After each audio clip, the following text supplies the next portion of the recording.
How to fix Google Play services keeps stopping.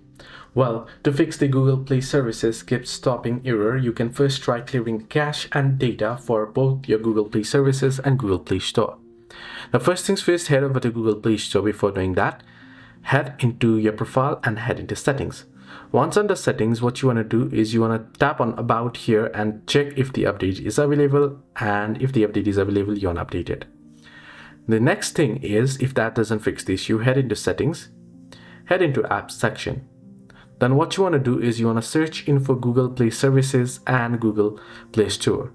So type in Google Play services and you can see Google Play services. What you want to do is you want to scroll down, head into storage, and then you can tap on clear cache and also clear the data of it as well if you want it. So similarly, you can see another Google Play service here. Now this is the copied one, so I won't go into it.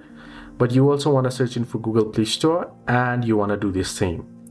So hope this video was helpful. Do like and subscribe as well.